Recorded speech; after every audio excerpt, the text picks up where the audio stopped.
La loi, les lois. Oui, je crois qu'on doit clarifier ce mot-là, ce verbe, l'ontologie du mot loi. Alors, la biologique, dans logos, il y a aussi la loi, le langage normal, nécessaire à la bio qui est la vie. Donc, au départ, nous n'avons pas encore des gouvernements et nous avons des lois qui sont au fait des habitudes, des routines à suivre pour garder la bonne santé. Ce sont des lois qui sont plutôt de la tradition, quoi. Dans chaque terroir, quand l'homme s'est sédentarisé, il y a dû avoir de la discipline, des lois donc, qui indiquent comment faire pour réussir sa mission d'homme de sédentaire. Donc déjà, une des lois est que quand on connaît le terroir où on est, on connaît les saisons que subit le terroir, on sait que pour les animaux qui sont sédentaires, c'est un peu différent que pour les animaux nomades, et que la loi dit que les nomades, quand ils sont sédentarisés, eh bien, ils ont à trouver une solution alchimique, une solution subtile pour pouvoir vivre en bonne santé en dehors donc quand il n'y a pas le soleil, puisque les nomades s'en vont vers le soleil avec les hirondelles, et quand ils restent, ils sont obligés de penser à avoir pour l'hiver du foin, de la paille, il faut avoir des betteraves, il faut donc connaître tout à fait ce que le terroir offre, et ce qu'on peut cultiver et ce qu'on peut améliorer avec le compost, avec le fumier de plusieurs animaux, bien sûr, surtout de la vache, qui est donc la vraie mama de la ferme.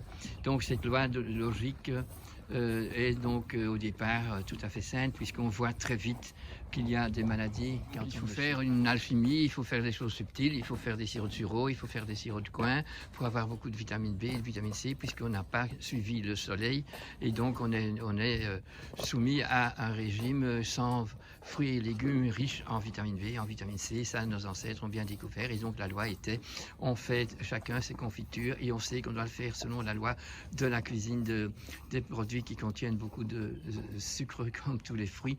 Alors on a la casserole en cuivre obligatoire, et on sait que la loi est de ne jamais employer la casserole en cuivre pour cuire du poisson ou pour cuire de la viande, parce que sinon nous aurons un empoisonnement de cuivre. Donc toutes ces sont des lois qui sont transférées de père en fils et de mère en fille, et qui sont transférées d'une génération à l'autre, parce qu'on a gardé le respect du terroir et la tradition du terroir. Alors viennent plus tard le besoin de faire d'autres lois, puisque on commence à indiquer, et c'est surtout, je parle alors d'il y a 50, 60 ans, à la fin de la Deuxième Guerre mondiale, où nous voyons que nous avons donc des lois qui légifèrent qu'on peut mettre des produits toxiques et des produits pour le goût, et tous des produits toxiques, chimiques, pour pouvoir conserver. Voilà, ça devient une loi. Et là, nous avons que ce sont des lois déjà perverses, et qu'il nous faut donc bien penser de ne pas de ne pas accepter ça si on était un peuple sain d'esprit et, si vous voulez, conscient de la beauté d'une vie sans adjuvants et sans produits chimiques. Mais voilà, depuis la Deuxième Guerre mondiale, voilà, toutes les lois sont perverses et sont corrompues, puisque le but est simplement le commerce, et donc la possibilité de ne plus devoir dépendre du terroir duquel on est, et qui offre donc la santé. Et donc on devient multinational, on devient international, et l'économie devient mondiale, avec donc des lois qui servent pour cette perversion-là, mais il faut la comprendre que c'est une perversion, parce que maintenant, voilà, les lois sont perverties, puisqu'elles sont acceptées par le peuple, puisqu'on est en plus soi-disant dans une démocratie, et aujourd'hui on voit très bien que les lois que nous avons aujourd'hui, qu'il s'agit de notre Covid, eh bien elles sont complètement absurdes et ne répondent à aucune vérité, ni scientifique, ni biologique. Oui, donc, la loi, l'ordre, le commandement, l'obligation, le devoir, voilà tous des mots avec lesquels il faut essayer de jongler pour ne pas être prisonnier d'un mot. Les 10 commandements de Dieu, par exemple, c'est sûr que si nous les suivons avec accord, avec volonté, que nous avons un grand problème aujourd'hui, puisqu'à chaque fois que vous mettez un produit contre les puces et les tiques et les vers à votre chien, à votre chat, à votre lapin, à votre cheval, mais vous êtes en train de tuer, d'exécuter des êtres vivants. Donc vous ne répondez pas à la première loi, tu ne tueras pas. Tu adoreras tout ce qui est créé, et donc tu respecteras tout ce qui est créé. Donc, dès le départ, nous sommes vraiment invités à suivre la loi terrestre, qui est la loi de la création, la loi du Verbe. N'est-ce pas? Et ceci, ce n'est qu'une possibilité que si on adhère à la loi divine, qui est la loi terrestre, qui est la loi de la vie. Oui. Donc, si on met une loi écrite, ce que je vous parle, c'est parler.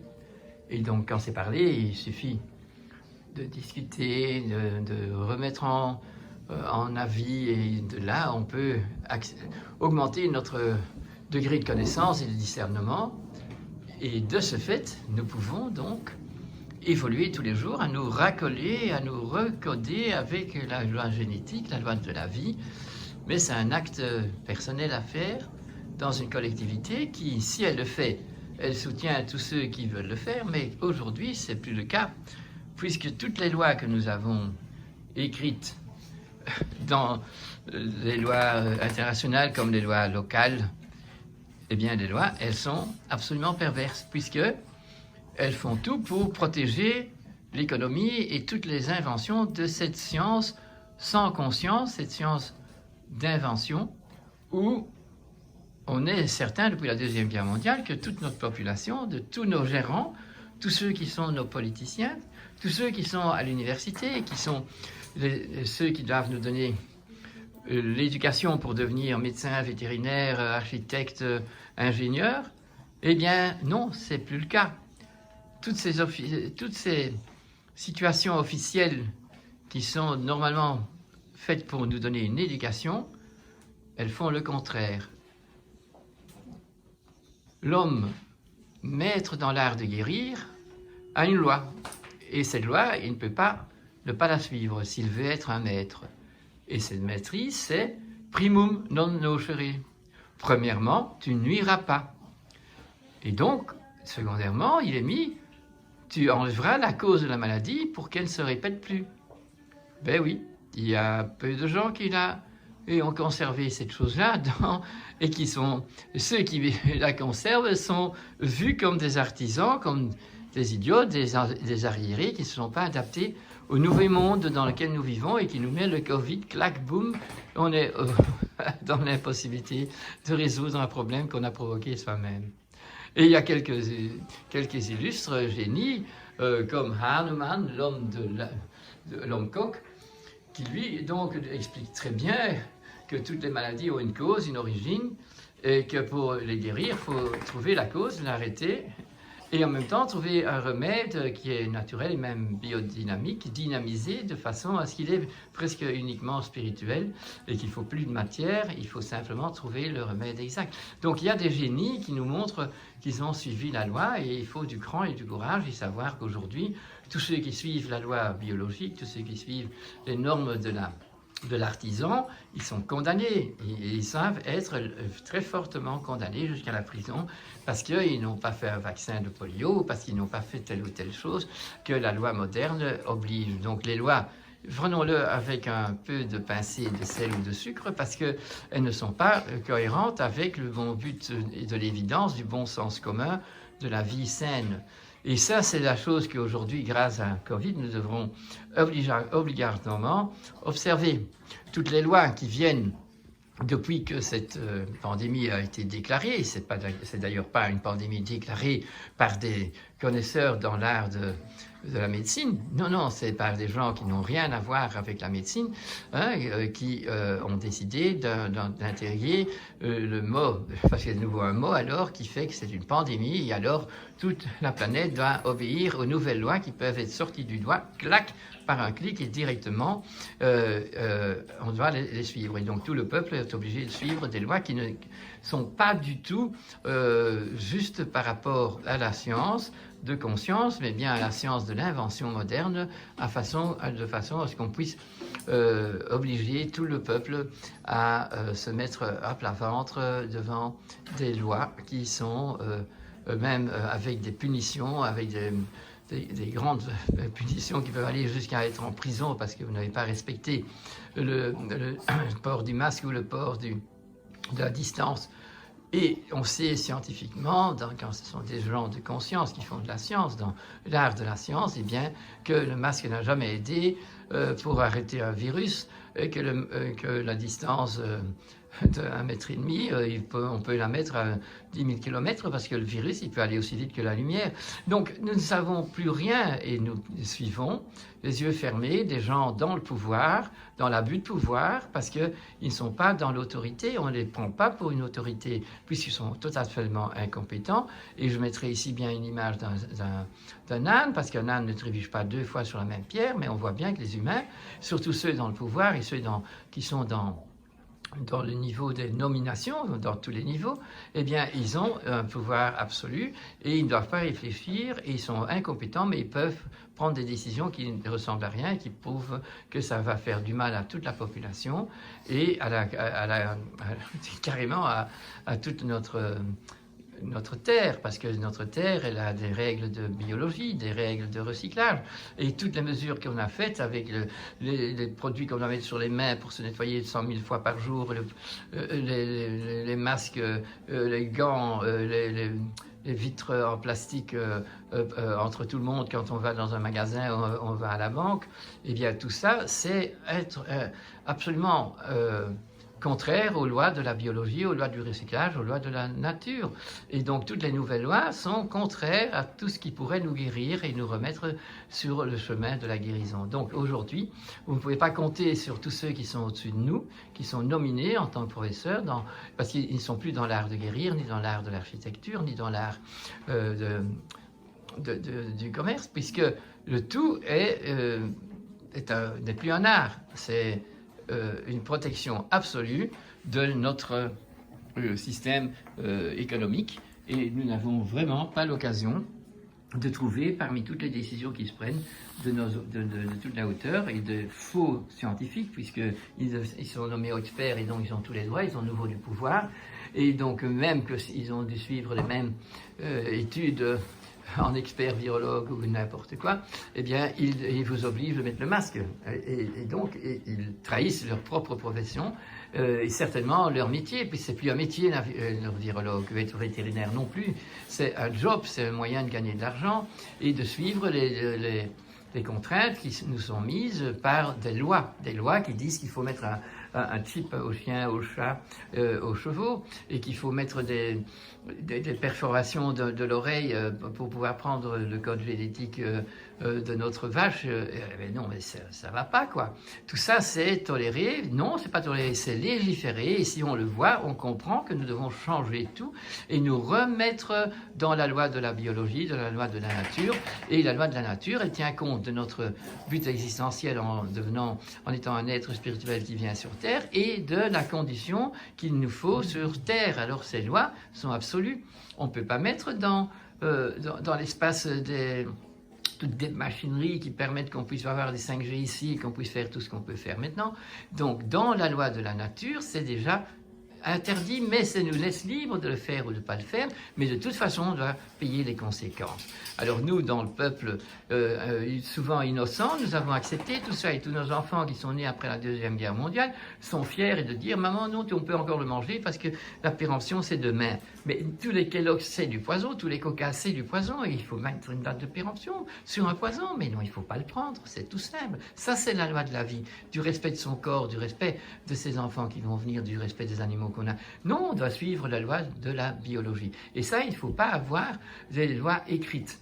Alors ça, je vous le dis comme ça, de bon cœur, parce que je me sens tout à fait touché depuis que je suis petit de voir combien de fautes font nos parents, combien de fautes font nos professeurs à l'école.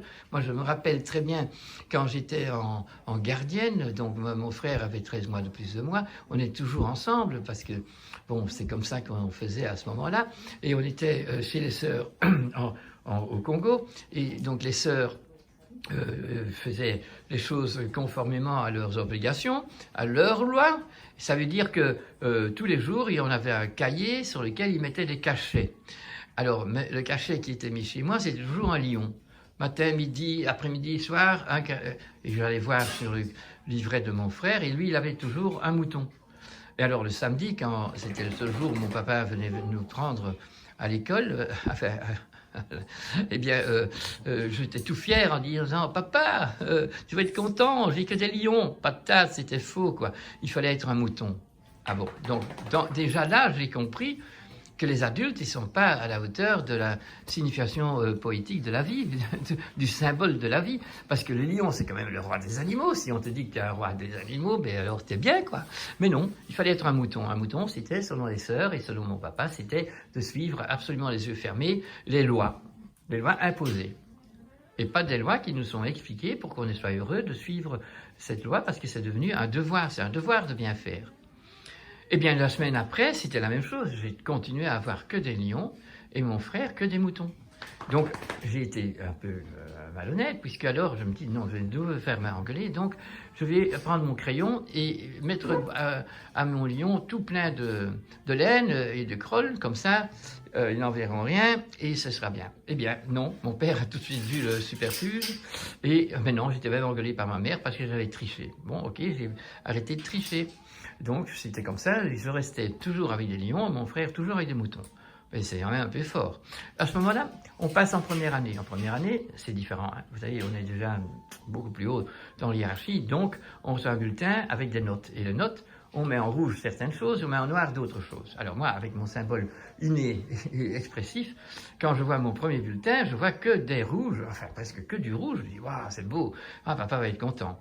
Mais voilà que mon papa, il me fâche aussi fort que quand j'avais des lions. Donc, ok, ça ne marchait pas. Deuxième bulletin. Je dis, mais si je le mets en noir, peut-être qu'il ne verra rien, mon papa. Eh bien non, ma mère alors m'engueulait aussi parce que j'avais triché. Depuis lors, je ne triche plus. Je me tais, je fais l'abnégation ou je dis quand je peux le dire. Et voilà, c'est ce que j'essaye de faire. Donc il nous faut, je crois, adhérer de sa façon personnelle, de sa volonté, à la loi qui est commune à tout le monde et qui est nécessaire d'être appliquée par volonté. Et donc pas par obligation ou sous pénitence ou parce qu'on est en prison qu'on est obligé de le faire. Bon, alors on le fait parce qu'on veut survivre, on ne veut pas mourir. Mais maintenant, j'ai quand même été rechercher un livre extraordinaire que j'ai dans ma bibliothèque de saint Thomas d'Aquin, Les lois, loi éternelle, loi naturelle, non écrites, les lois humaines. Je ne vais pas trop longtemps vous embêter, mais je vais quand même lire le début, l'avant-propos, quoi. Une définition de la loi naturelle. La loi naturelle, ou loi non écrite, est définie par saint Thomas d'Aquin comme une participation de la créature raisonnable que nous sommes à la loi éternelle.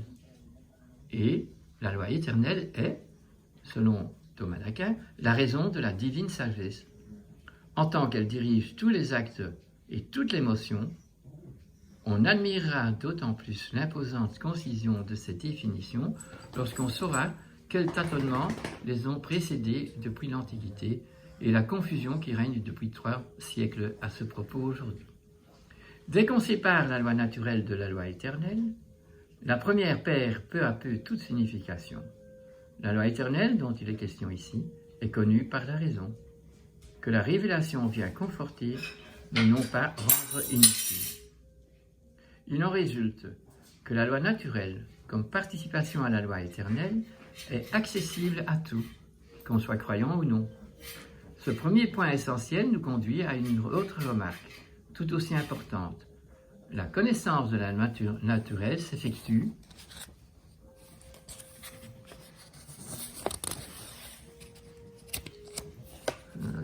ça part pas bien là.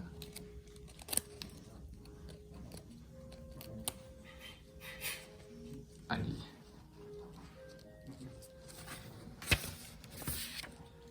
S'effectue par une lecture spécifique, par inclination ou par connaturalité, c'est-à-dire par une sorte d'instinct du cœur, lui-même tributaire du conditionnement culturel et historique. Cette connaissance d'abord, un peu obscure, s'éclaircit peu à peu par l'exercice de la raison et par l'expérience, mais elle n'a pas le caractère obvi que donne la lecture d'une loi écrite.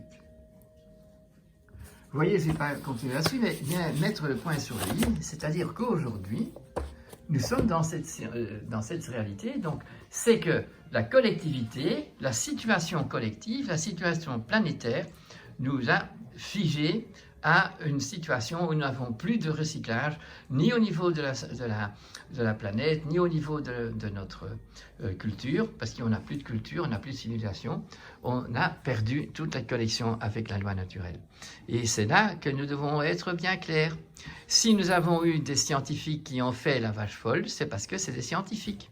Et que donc on ne doit pas continuer à croire à ces scientifiques. Parce qu'il faut croire à la loi naturelle et pour ça, il faut faire l'expérimentation de la vie naturelle.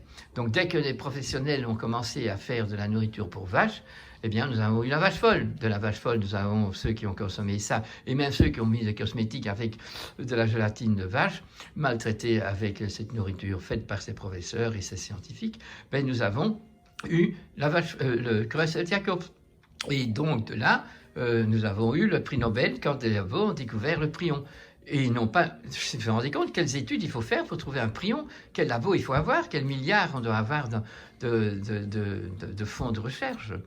Tandis que quelqu'un du bon sens, qui a la loi divine en lui, la loi de la vie en lui, la loi de la biologie, eh bien, il sait très bien que quand tu donnes à manger du mouton à la vache, ben, c'est du cannibalisme, c'est plus grave que ça, et que donc ça ne peut pas être positif. Et donc il ne faut pas faire l'étude, il faut aller dans la loi de la biologie, obéir à cette loi, avec devoir, avec joie, puisque c'est absolument certain, depuis que je mange comme il faut, que mes vaches ont vu des cochons, ont vu des moutons et ont reçu des betteraves et ont reçu des graines entières et ont reçu tous des aliments qui sont naturels, puisque mon fermier, il a également le devoir de travailler la culture, l'agriculture, où donc le fumier va servir à nourrir la terre et donc tout est dans le cycle. Eh bien voilà, il ne faut pas beaucoup d'argent pour régler tout ça, mais il faut beaucoup d'amour et beaucoup de volonté de suivre le bon sens commun. L'évidence, c'est ce qu'on ne discute pas, mais comme tout le monde a son évidence, c'est très bien de prendre des vitamines du pharmacien, c'est très bien de prendre un vaccin, même quand on est en bonne santé, eh bien, ça veut dire qu'on a abandonné la loi divine, qu'on ne suit plus la loi de sa naissance, ni son devoir spirituel. Voilà, ça c'est la leçon pour aujourd'hui. C'est un peu lourd, hein, je m'excuse, hein, mais c'est une vérité. Hein. Ça c'est la vérité dans la réalité. Alors si on peut se l'objectiver, eh bien, on aura du courage de faire les exercices qu'il faut pour découvrir comment arriver à se sentir mieux, avoir une immunité meilleure, parce que c'est ça la seule chose qui peut arrêter ce virus. Parce que tout ce qu'il y a comme loi aujourd'hui, donnée par des incompétents qui n'ont aucune connaissance de la loi divine ni de la loi de la nature, eh bien, vont faire que nous devons continuer dans le sens qu'on a. Donc, on va mettre, pour avoir encore autant d'énergie, des panneaux solaires et des éoliennes. Et donc, on sait que les éoliennes exterminent quoi? Ben, exterminent tous les animaux qui ont des sonars. Eh bien, nous, on peut continuer à faire ça parce que c'est de l'énergie verte. Et on connaît le symbole. Vert, ça veut dire que ça reprend. Et ça veut dire que quand c'est vert, à un moment donné, ça devient noir. Toutes les énergies qu'on consomme, qui sont naturelles, eh bien, elles retournent en CO2. Ça veut dire que le CO2 sera la nourriture de nos chlorophylles qui tiennent du vert. Ça, c'est le vrai fer. Et chaque fois que nous, les animaux qui avons de l'hémoglobine, donc du fer et du rouge, eh bien, nous, quand on respire, on expire surtout, eh on expire du CO2 pour remercier la verdure et nourrir la verdure avec ce CO2 pour qu'elle refasse du carbone et le carbone et de l'oxygène qui pourra nous faire survivre d'une façon saine. Et donc on ne peut pas limiter et faire une science de con puisqu'on n'est plus du tout dans la conscience et on peut donner des mensonges pour aider le public qui est idiot, qui ne veut pas chercher la raison, de dire maintenant c'est très bien, on a des batteries dans nos voitures, mais on n'a rien compris quoi. Alors c'est le moment de comprendre pour sortir du Covid. Alors, merci d'avoir pris cette étude.